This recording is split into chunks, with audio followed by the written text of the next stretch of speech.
Okay. Now we will. Now Asim will talk about his modeling efforts. Asim is a PhD student in our group at Georgia Tech, and he actually has recently been awarded an SF Graduate Research Fellowship for his PhD. Thanks, Asim. Thank you, Nil. Let me go ahead and start my video. Hi, everyone. My name is Asim Gazi, and today I'll be sharing with you all some of the modeling work I've done to better understand the responses to non-invasive vagus nerve stimulation through the lens of digital biomarkers. And so we can arrive at an improved understanding together over the next 15 minutes. Let's refresh ourselves on some of the foundational principles that guide our physiological sensing approaches. How does non-invasive vagus nerve stimulation, NVNS, work in the first place? Well, a few of the more experienced individuals in the field can tell you better than I can that a few open questions still remain. But the VNS community generally agrees that effects can either happen through this bottom-up effect, where NVNS is administered, in our case, to the cervical branch of the vagus nerve at the neck, which is followed by afferent signaling to the brain. Subsequent processing in the brain results in autonomic efferent signaling through which the heart and other downstream physiological targets can be modulated. The alternate leading hypothesis is that of direct efferent effects along the vagus, affecting the heart via parasympathetic releases of acetylcholine that bind to the muscarinic receptors in the heart to slow the heart down. So now whether one or the other serves as the dominant mechanism of downstream modulation remains an open question. Regardless, autonomic efferents must engage to elicit the effects that Neil mentioned were sensed with the cornucopia of sensing media used in the cervical NVNS for stress trial. So now if we take a hypothesis-driven route based on physiological mechanisms, which downstream targets can we expect resultant modulation in? Well, instead of just sending you on a path of Googling on your own, maybe even during my presentation, let's walk through some of the key highlights relevant to my work together. So once the signal is given for efferents to engage, how are the cardiovascular targets actually modulated? Here in this simplified anatomical diagram, we see that not only is there a connection between the brain and the heart through the vagus nerve parasympathetically, but down from the medulla through the spinal cord, sympathetic efferents exist through which efferent signaling can not only affect the heart, which much of the present literature pays heavy attention to, but also the peripheral vasculature. It has the blood vessels in your heart, feet, etc. Physiologically, when signals arrive at the medulla through vagal afferents or even higher brain areas, signaling via the nucleus tractus solitarius, this relay station, so to speak, upregulates vagal activity, which in turn decreases heart rate. Now, this is done, interestingly enough, simultaneously while downregulating sympathetic activity. And now it's important to note here that higher sympathetic activity is associated with increased heart rate and increased vasoconstriction, or constricting of the blood vessels. And thus, downregulating sympathetic activity should then in turn decrease both of these downstream physiological sensing targets. So now how do we go about sensing these expected effects? Well, cue the curtains for a hallmark measure, heart rate, sensed through ECG-RR intervals. And of course, a lesser known quantity here, the photoplethysmogram amplitude, which can be considered a surrogate measure of vasoconstriction or vasodilation. Now, unlike the ECG signal, I realize the PPG signal may not be as well understood, and by now you may have heard tons of three-letter acronyms at this point in the day. So as the final piece of background information, before we dive into the modeling analysis, let's understand exactly what information we can obtain from a digital biomarker such as PPG amplitude. Like much of the terminology we have learned by now in our careers, PPG can be best understood by examining its root words. Photo here refers to light, while the plethysmograph deals with the measurement of changes in volume. So how PPG works is emitting light using a light emitting diode, an LED, that is subsequently absorbed. The light is absorbed by blood flowing through the tissue in question. And now the light left unabsorbed reaches a photodiode positioned either transmissively on the other side, where, for example, the LED could be on one side of a finger and the photodiode on the other, or reflectively, like in the case of a wristwatch. And since this photodiode can transduce this light energy into electrical current, we can thereby assess the absorbed light through the tissue in question, which will vary in response to the pulsation component of arterial blood. Now, as you can imagine, if the blood vessels are dilated, are bigger, more blood will flow, and this will cause increased light absorption. Inversely, if the blood vessels are constricted, less blood will flow and less light will be absorbed by this pulsating component. Therefore, we can consider this PPG amplitude as a surrogate measure of blood vessel size or vascular tone. So now that we are hopefully convinced that these two digital biomarkers can be indicative of downstream effects, the motivating question of this phase of my work arises, and that is, can we assess these downstream effects in real time? Can we use these digital biomarkers to quantify observable effects that can be measured conveniently in real time? This naturally serves as the perfect segue into dynamic modeling, where we seek to quantify time dependencies of these effects to achieve exactly this beat by beat understanding. So now, my thought process when I approach this problem developed as follows. What exactly are we dealing with here physically? Well, NVNS is being administered to the left side of the neck, targeting the vagus nerve. This diagram shows a person looking at you. And we expect to observe these effects in downstream cardiovascular physiology. Well, by now, hopefully from Neil's talk and our discussion thus far, we have an idea of how to measure these effects. Our two comrades, heart rate and the PPG amplitude. So now with these two puzzle pieces in order, we then apply the abstracting tools so many of us have diligently trained to apply in such situations by engineering and mathematical training. Let's abstract this situation, NVNS, into a signal we call an input U. And let's analogously abstract the digital biomarker we're considering as outputs, Y. This then sets the stage for a modern systems and controls approach of modeling the system's dynamics using a state space model, which not only integrates state dynamics as a core component of temporal relations in time, but also mappings between the dynamics and the observable output, as well as mappings between the input and the controllable latent states. And in our particular work thus far, we focused on the linear components of these internal and input-driven dynamics to cultivate exactly this beat by beat or real-time predictive aspect we desire. And so now we applied the state space modeling framework to our problem in a cross-validation scheme to assure model quality while optimizing over both model order, the dimension of the latent state vector, and input delay for subsequent analysis thereafter. And the results we observed led to a few fruitful discussion points I hope to convey to you all and share with you all today. Now, I was actually explaining this to a lab mate of mine just this past week. Before you can trust the results of any modeling analysis that modeling produces, the models themselves must first be validated.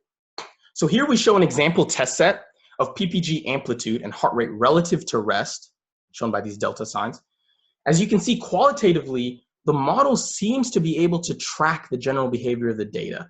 The dots in red are the model predictions overlaid on top of the data. And so now to quantify this tracking ability, we define the following fit percentage. And now don't let these two norms prevent you from developing some intuition of this measure. The fractional quantity we see here is equivalent to the root mean square error divided by the standard deviation of the data. Thus, by subtracting this quantity from 1 and multiplying by 100%, the fit percentages can be viewed somewhat as a proportion of variability exhibited by the data that the model can reproduce.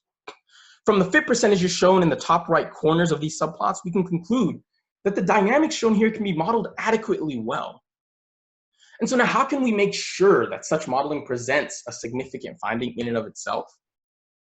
We can compare the cross-validation results against baseline tests well established in literature for quality assurance purposes.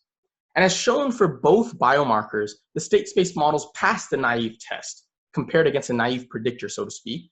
And although it is not shown in the plots, if you plug in the mean actually as this y hat, as this predicted value, you'll realize that you get 0 fit percent. So it can be intuited that it would pass the mean test as well, these models. Thus, the models significantly outperform two well-established baseline predictors, implying that these models have in fact captured some dynamic relationships relevant at hand to predict the next value successfully. And so you may now also realize another biomarker comparison aspect of these box and whisker plots, or another aspect, a biomarker comparison aspect of these box and whisker plots that we realized as well when producing these results. And that is that the PPG amplitude fit percentages are actually significantly higher statistically than the heart rate fit percentages, albeit without compensating through increased complexity or increased model order in that sense. Which now gives us the opportunity to close the loop on one aspect of our background discussion thus far. What exactly differentiates PPG amplitude from heart rate to possibly explain this significant difference? Now remember that not only are the anatomical connections for heart rate and vascular tone different in regards to autonomic efferent, but also the physiological outflow is mediated by distinct mechanisms. Heart rate is mediated by both the parasympathetic and the sympathetic nervous systems, representing almost like two controllers constantly in battle with each other. Moreover, the heart as a central mechanism by which blood flow is delivered to the entire body is subject to more stringent regulation, while vascular tone is solely mediated by the sympathetic nervous system and remains peripheral in nature, as we measured our PPG signals from the finger. Now, these distinct anatomical and physiological characteristics seem to be playing a role here in differentiating the two digital biomarkers in modeling amenability. And so now, as a segue to our next phase of results, we note here that one of the two structural quantities or hyperparameters for the machine learning folks in the audience I mentioned was the model order. And here we find no significant differences between the two biomarkers, and this quantity on its own does not generally tell us much other than with regards to model complexity. So now what about the other, input delay?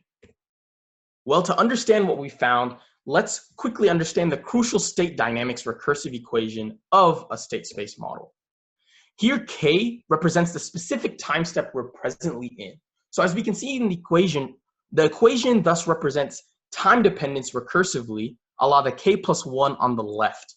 And X here represents the latent state, this unobservable state that summarizes the dynamical state the system is in at any given time to thereby produce in a Markovian fashion the next state.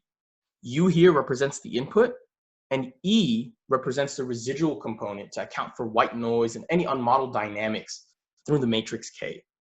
So now what about tau, you ask?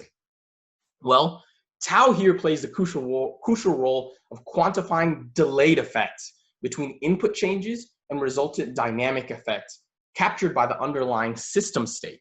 So now by optimizing this parameter over our data sets, we produce viable estimates of what this delay could have been during our specific protocol.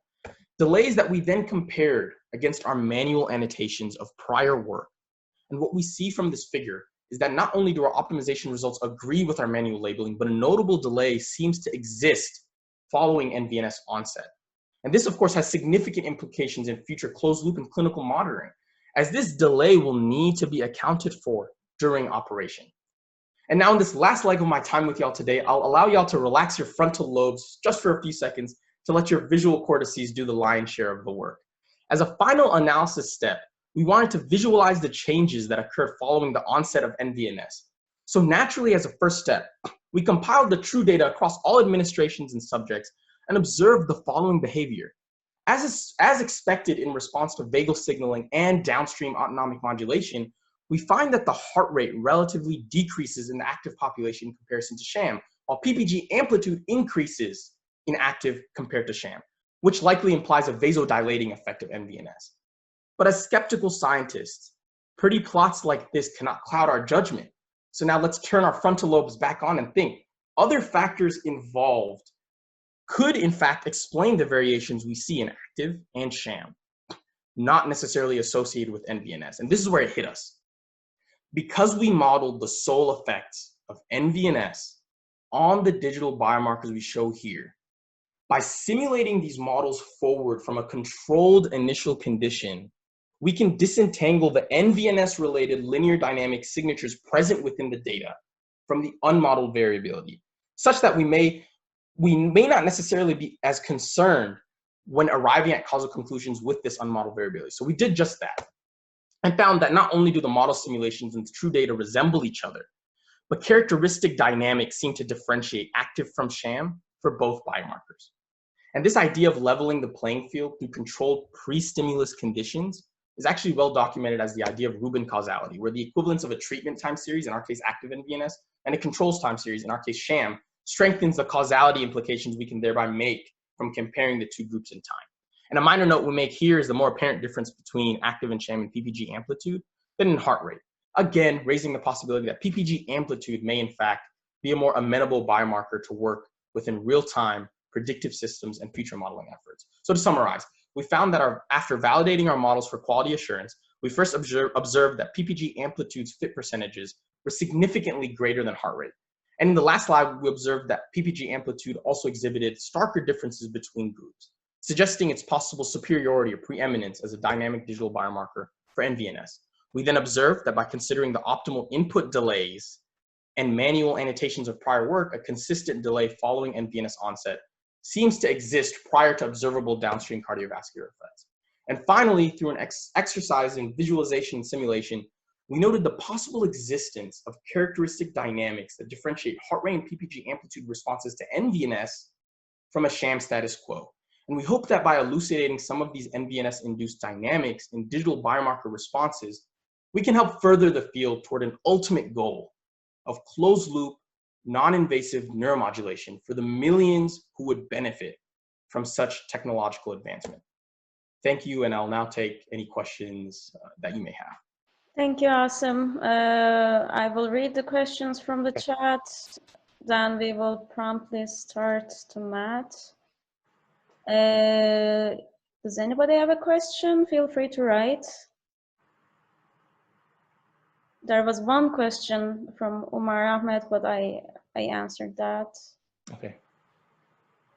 I guess no questions can either be a good thing or a bad thing. Either I went over everyone's head or I explained everything perfectly, so. Okay, I have a question. Can you, okay, is Apple Watch PPE, Huram J. Can? What is PPE abbreviation? I don't know. Protective equipment? COVID? Oh, I think he means PPG. PPG. There is a PPG sensor in Apple Watch, yeah.